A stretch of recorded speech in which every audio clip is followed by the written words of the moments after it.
Y precisamente la noticia ha estado en el Tribunal Constitucional y todavía continúa porque aún no ha sido emitido el fallo en su integridad, pero por lo menos ya se conoce el sentido de la votación. Por ello está con nosotros el doctor, el tribuno Gustavo Gutiérrez, magistrado del Tribunal Constitucional. ¿Cómo estás? Bienvenido al programa. Buenos días, muchas gracias.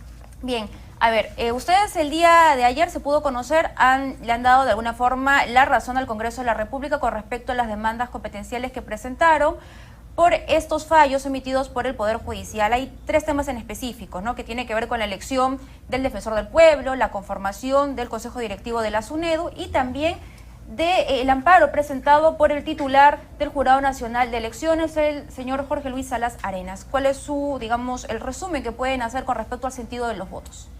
Bueno, esta es una importante sentencia que resuelve una permanente tensión entre el Poder Judicial y el Congreso de la República en atención a las competencias políticas asignadas al Congreso. El colegiado ha tomado una decisión a través del cual considera que, así como el Poder Judicial tiene competencias exclusivas que no pueden estar sujetas a una intervención política, el Parlamento también tiene competencias exclusivas que no pueden estar sujetas a una intervención judicial. Y básicamente la conexión entre ambos poderes del Estado se debe dar en atención a la violación de derechos fundamentales. Pero en tanto en cuanto no hay una violación manifiesta de un derecho fundamental, el Congreso tiene plenas potestades para poder adoptar los diseños que considere necesarios al momento de sustanciar los procesos de elección del Defensor del Pueblo, por ejemplo, o la elaboración de una propuesta legislativa. Y finalmente el ejercicio del control político, que más bien en un sistema democrático todos los dignatarios, todos los que son cabezas de los órganos constitucionales autónomos, tienen que estar sujetos a el juicio político. Nosotros como magistrado del tribunal también lo estamos, con mayor razón el que dirige el órgano más importante del sistema electoral, como es el presidente del Jurado Nacional de Elecciones.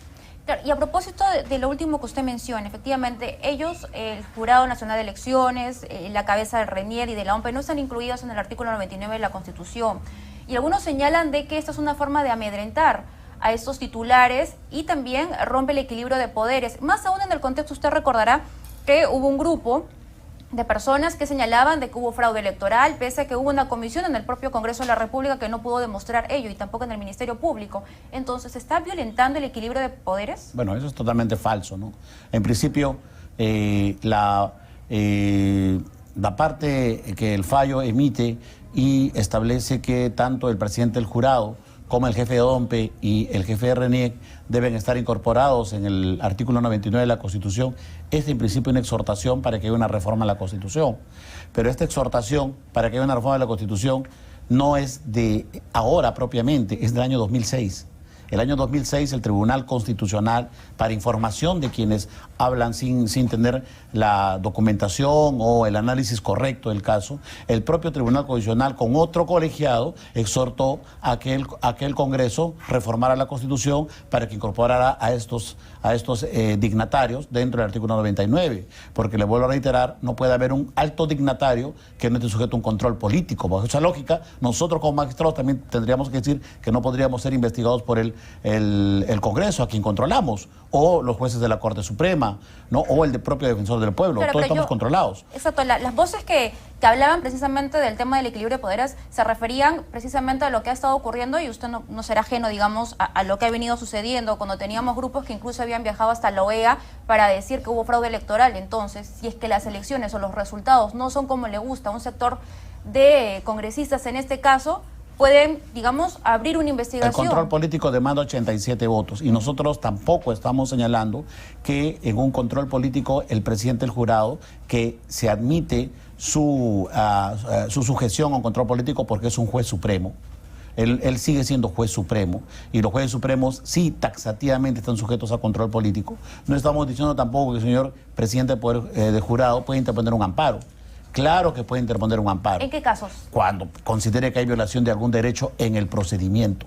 Pero no puede interponer un amparo para decir yo no quiero que se me inicie un procedimiento. puede interponerlo dentro del procedimiento. Podría decirse, aquí, señor, están violando mi derecho a la prueba, están violando mi derecho de defensa, no me dejan a mí intervenir y expresarme libremente en la vista o en las audiencias que realiza el Congreso. Puedo tachar el documento por falta de motivación. Es decir, puedo sustanciar. El fallo no le impide a que el Poder Judicial pueda intervenir en las cuestiones políticas. Le dice, intervienes en cuestiones políticas cuando hay una violación de un derecho fundamental, pero no puedes intervenir en la toma de decisiones políticas que son por el diseño constitucional. Nos guste o no nos guste, ese es el diseño constitucional. Y además hay un tema también fundamental. Para que estos casos se materialicen, tienen que haber un alto consenso en el Congreso. 87 votos. No se trata de que vayan 5, 10, 15 congresistas a la OEA y cuestionen a un dignatario. Se trata de que haya un consenso casi generalizado en el Congreso para que puedan viabilizarse estos mecanismos de control. Más bien es todo lo contrario. Una democracia debe implicar un permanente proceso de control. Ahora, también ahí quizás hay que hacer docencia de los partidos políticos y la propia ciudadanía para poder mejorar la calidad legislativa. Pero eso no significa que menoscabemos una competencia del Parlamento que forma parte del sistema de poder en una democracia. Y con respecto al otro tema, tiene que ver con la SUNEDU, ¿no? Porque también estas voces, incluso Marilena Ledesma, quien fue presidenta del Tribunal Constitucional, y ha sido muy dura precisamente con ustedes, ha señalado que el actual Tribunal Constitucional está destruyendo el país. Manifestaban que, a ver, en el caso del Poder Judicial y sobre las leyes que emite el Congreso de la República o las iniciativas que tiene el Congreso de la República, ¿quién entonces va a verificar la legalidad de las mismas? En el caso hubiera un hecho irregular en una elección, en ese caso me refiero a la SUNEDU, porque usted recordará que de acuerdo a la misma ley que aprobó el Congreso de la República establece que para establecer el consejo directivo de la SUNEDU y elegir al superintendente se requiere de los 7 miembros. Sin embargo, se estableció, porque fue el sábado pasado que ellos se sentaron, y se pretendió elegir al superintendente con solo 4 de los 7 miembros, es decir, estaban vulnerando la propia ley que ellos aprobaron. Entonces, ¿qué entidad sería la que puede revisar ello? ¿Quién ve la legalidad de la misma si no es el Poder Judicial? Bueno, a ver, en principio tendría que decir, y lamentablemente nosotros porque no hemos querido contestar a nadie de quienes vienen generando críticas a nuestro desempeño, pero más bien, en lo personal, yo creo que la señora Ledesma ha destruido el Tribunal Constitucional, ¿no? Y lo ha destruido, ¿por qué? Porque ha sobrepoblado de personal al Tribunal Constitucional y además es la responsable de lo que tenemos hoy en día, la sede de San Isidro, que está en escombros, que se han pagado millones, y yo he pedido a la Contraloría que informe, que realice un informe de auditoría, porque no vamos a asumir esos pasivos de una compra millonaria de un edificio prácticamente en carcasa.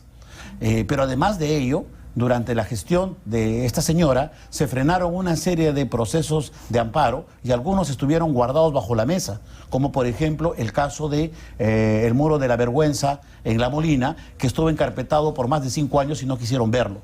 Y gran parte de las decisiones que emitieron ese tribunal han sido siempre rechazando los pedidos del proceso de tutela. Entonces, yo creo que la señora está actuando desde un punto de vista político porque he visto ahí en los medios que quiere postular a la presidencia. Y qué casualidad por un partido al que está ligado a algunos políticos que han estado interesados en el tema de SUNEDU. Entonces ya me genera una suspicacia y me parece lamentable y poco leal con una institución que le ha brindado cobija, pese a que no es constitucionalista, a la señora Ledesma para que pueda atacar de esa manera, afectando la credibilidad y la democracia. Entonces, con respecto a la pregunta que le en el caso de SUNEDU, definitivamente nosotros no nos hemos pronunciado sobre cualquier tipo de irregularidad que pueda haber en el futuro y tendrá que habilitarse los mecanismos de control al respecto. Se han dado leyes, por ejemplo, a través del cual no se puede asumir funciones en el servicio público si no se tienen las calidades o las competencias del caso. Ya son mecanismos de control posterior. Lo que nosotros nos hemos pronunciado básicamente es porque el Poder Judicial cuestionó y paralizó un proyecto de ley. Es decir, no, discúlpeme que lo corte,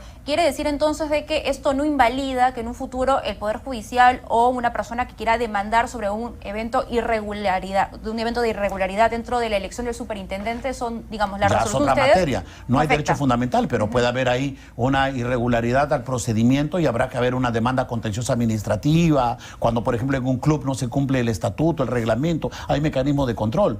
Pero lo que ha habido aquí en el caso Sunedo propiamente es un desacato al diseño legislativo que ha llegado a que un juez provisional adopte una medida cautelar para frenar la iniciativa, nada más, ni siquiera la ley, la iniciativa del congresista de querer reformular la junta directiva del Sunedo. Eso es inadmisible.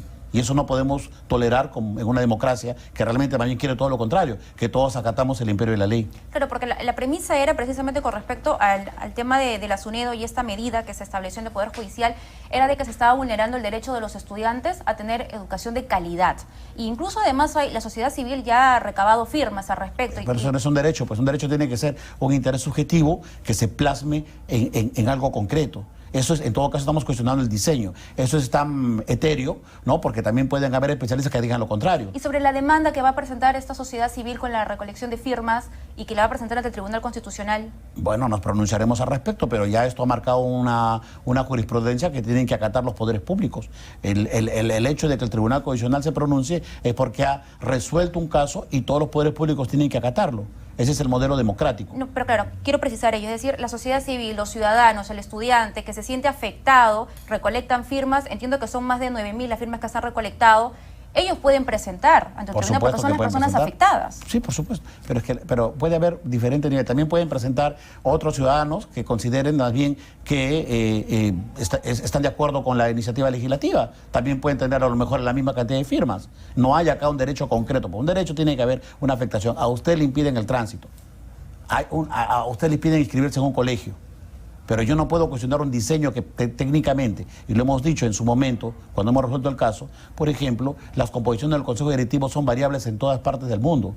En Argentina, por ejemplo, que tiene las mejores universidades de América Latina, la gobiernan las propias universidades. En México igual. Entonces, el hecho de que haya una composición que no nos guste o que no tenga una intervención directa de una autoridad del gobierno, no significa necesariamente que la educación sea buena o mala. En términos legales, para poder precisar el tema, no se ha cambiado la ley de SUNEDO.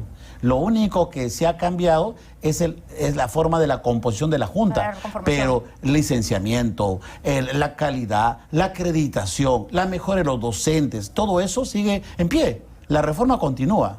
Entonces, básicamente estamos cuestionando la adopción de un diseño de gobierno. Claro, y acá quiero precisar también, porque seguramente muchos estudiantes deben estar viendo el programa y deben también estar preocupados porque evidentemente no tiene nada que preocuparse. Lo que quiero consultar es, entonces, ¿cuándo sí se puede cuestionar ello? A ver, ¿qué sucede, por ejemplo, en el caso de que se dé licenciamiento, que eso lo dicta precisamente el Consejo Directivo, a una universidad que no cumple con los cánones de calidad? Puede haber una nulidad, ¿no? Puede haber ahí, se pueden plantear un conjunto de mecanismos legales, pero no se puede paralizar a través de un amparo una reforma legislativa que establezca un diseño, porque los diseños son asuntos de naturaleza política. Sí. En todo caso, que postulen al Congreso. Muy bien. A ese es el órgano que le corresponde. Muchísimas gracias, mil disculpas. Espero poder continuar con ese tema, pero ahora tenemos